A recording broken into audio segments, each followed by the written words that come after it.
Ich habe so viele Fragen wegen Holzgang gestellt. Wann darf ich nach Hause? Stell weiter, Bruder. Ich habe nicht vorgelesen.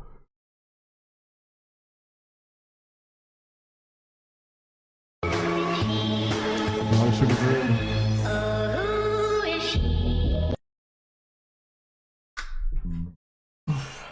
Steh mal auf, bitte. Digga, wahrscheinlich. Riecht. Digga, Alter, wisst ihr, wo ich richtig Stress hatte? Japan, letzter Tag, als wir zum Flughafen gebracht wurden, hatte ich so einen Boner, random. Bin aus dem Taxi gestiegen, legit so.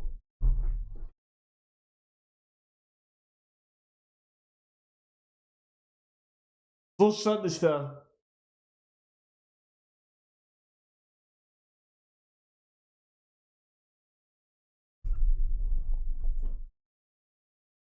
Digga, das war geisteskrank.